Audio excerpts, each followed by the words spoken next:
or hit by a plane or whatever really actually happened there.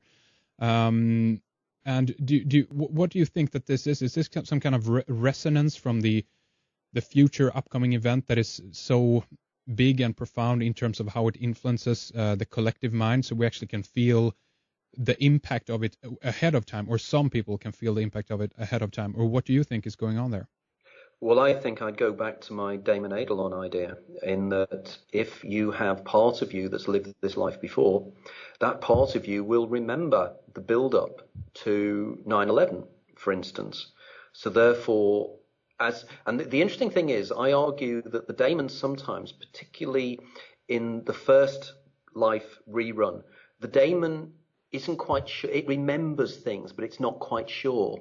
You know, rather like you've seen a movie before, and you think, because it happens to us, you watch a movie and you go, I've seen this movie before. I think I know what's going to happen next. And I think in the second life rerun, I think that's what the Damon does.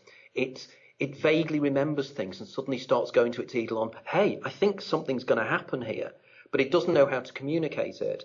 So I think that's why something like 9/11 resonates, because your Damon remembers it, and much more Damons remember it, because it was a big event.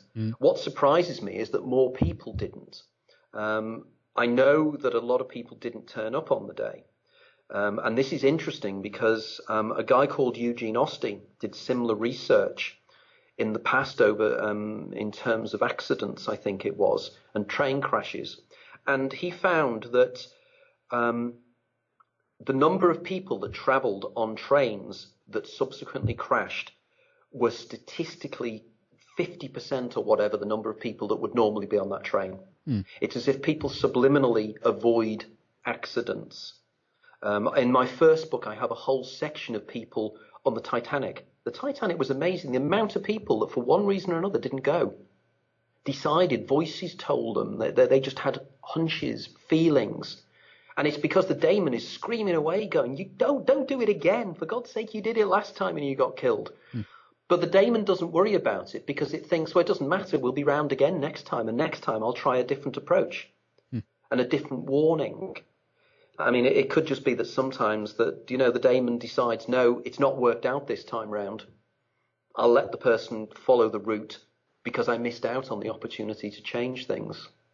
My favorite story of how the Damon, I think how my Damon changed my life and saved my life, was that, have we got time for this? Yeah, sure. Absolutely. Go ahead. We can round things up on this note. Yes. Okay. And it does round it up quite nicely. As you know, my theory suggests that part of you has lived your life before and you're living in a three-dimensional illusion which is created by your mind. But that illusion is still quite real and you can die within that illusion. And you live your life again and you get to the point close to where you died last time. And this part of you will remember and will try and warn you to avoid you not dying. Okay? That's the theory. Back in 1988, I think it was, I picked up a magazine called Q, which is an English rock magazine, because rock music's my other great love. And they used to give free CDs on the front, showing and giving you free tracks. And one of the tracks on this CD, when I played it, there was one track which resonated so strongly. And it was a track called Round of Blues by the American folk singer called Sean Colvin.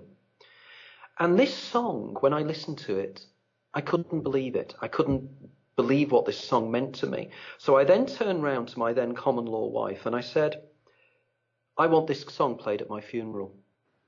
And she said, why? And I said, I don't know.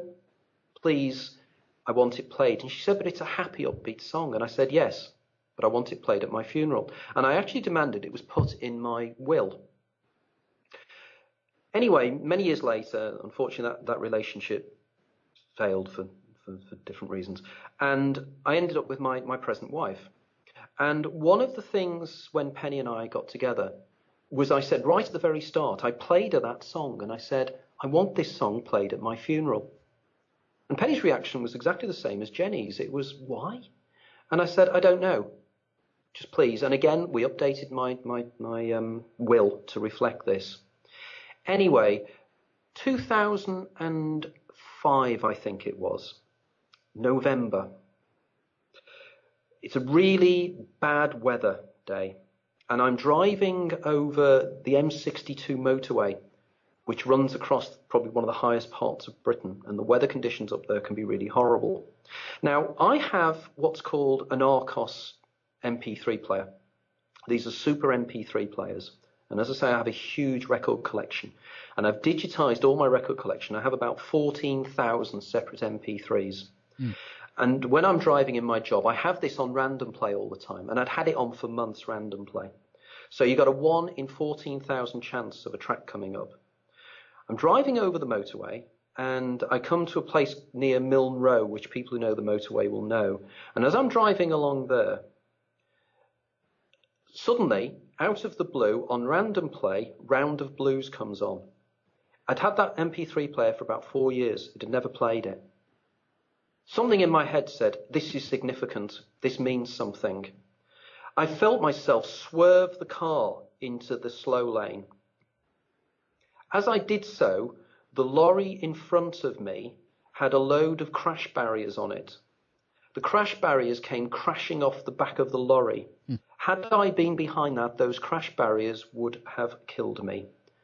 I now know why that song was significant. It was because it was the last song I heard in my last life. And that's why I associated it with my funeral. That's a really true story. Really? That's really, really interesting. How about that? So is this in that regard, you mentioned this a little bit before there, but is it in any terms kind of freaking you out, or are you beginning to kind of acclimatize to your reality of what is happening in the world and how everything for you is playing out? I'm starting to, particularly because there's a nice code to that story, in that I don't know if you've read any books by Jenny Randalls. No, I have not. She's a very popular English UFO writer, but she's also, about 3 or 4 years ago, wrote a book on time storms, which is well worth reading. It's very good. And I picked this up at random from Liverpool Central Library the day before yesterday. And I started reading it, and there's one section that's not on time storms, and it's just on coincidences and synchronicity. And Jenny describes a story about a friend of hers who was driving along the M62 motorway when something occurred which made her turn into the slow lane as the lorry in front of her shed its load. Oh, no. Seriously. Oh, I've emailed, I'm going to publish that on my forum. That is just freaky. Now, you know, it makes me think, my God, that is wheels within wheels. So it happened to somebody else within 10 miles of the same incident on the same motorway. How about that? Yep, so it's yeah, okay. What can you say? It's and what I guess also then in one sense what you're trying to do also with your forum and so forth in regards to working with other people is to build I'd reckon some kind of archive of this, or kind of to begin to correlate events so that you can see if there's other things going on like this, because again, we can possibly build a picture here of what's going on, and this is going to further strengthen the theory, I guess, right? Exactly. That's what we're doing. We're using the forum. I'm collecting, as I say to people in my books, if you read my book and you've had experiences that are similar, please let me know, because we want to build up an archive. Now, the wonderful thing today was when I met Tom Priestley, I forgot to mention that Tom Priestley's father, J.B. Priestley, in the 1930s, had a whole series of radio programs. And he was interested in dream precognitions and precognitions coming true. And he wrote a lot of these up in a book called Man and Time. But Tom Priestley today was telling me, he said, do you know that he received literally thousands of letters from people with their precognitions? And he said he published about 20 in the book. And he turned around and he said, do you know that I gave that archive to the Society of Psychical Research in London, and he said they've still got that archive, so if you were interested in having a look at that and using it, I can always ask them. So I have potentially 20,000 precognitions that nobody's ever published before that I can use as well, and that was, again, fantastic. That's really interesting. I want people's information. I want this to be a movement, not a movement, it's wrong, and the last thing I ever want this to be is a cult, because it isn't. What it is is a group of people getting together saying, look, we need to understand this. Yeah. And I want help. I want assistance. I want people to put their ideas and thoughts. We're now a community. Cheating the Ferryman no longer belongs to Anthony Peake. It belongs to everybody. And we're all part of it and we're all involved in it. So please join in. Put your comments on. If you want to criticize, great.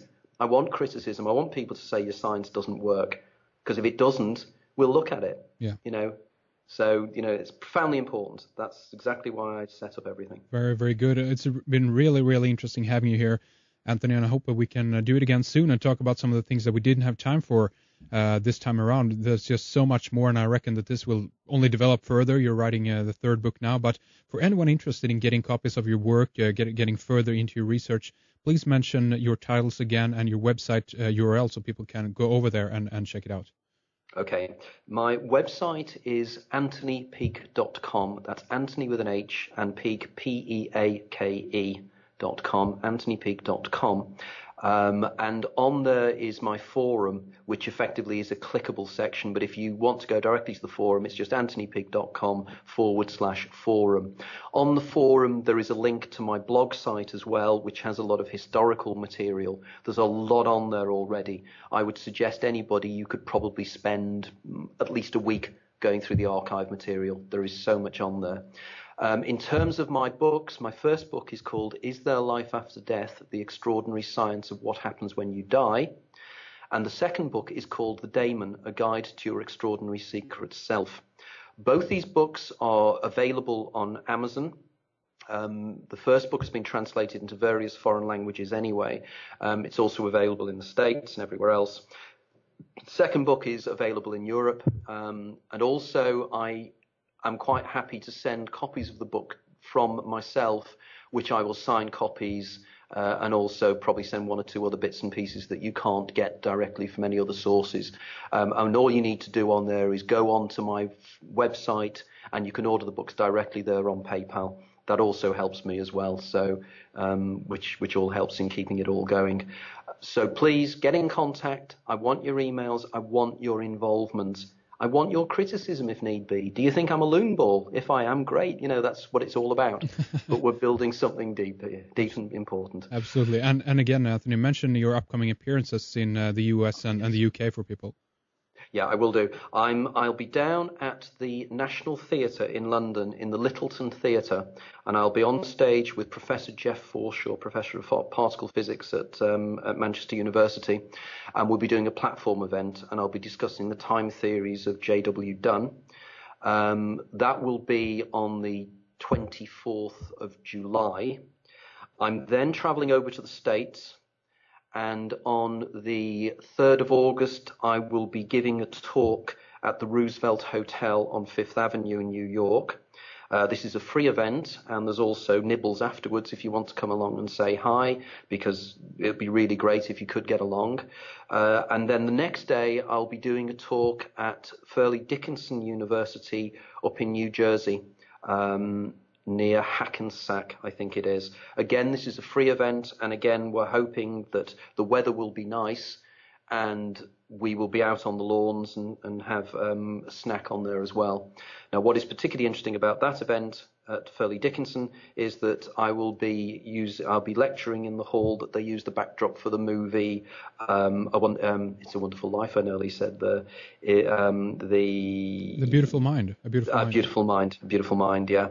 And because the gentleman in question was profoundly schizophrenic, and if you've seen the movie, you will understand why that is particularly apposite, I think. Very interesting. Well, okay, thank you very much, Anthony, for coming on our program. Keep up the good and, of course, interesting work, and we hope to have you back with us soon again on the program to talk more. Henrik, I would love it. I've enjoyed it totally. Thank you very much for giving me the opportunity. We hope you enjoyed our program with Anthony Peake. Thank you very much for listening. We will be back on Thursday with much more radio, all for your consideration. My thanks to Fredrik behind the controls. Take good care, and don't forget to have some fun. And we will talk more soon. Bye-bye.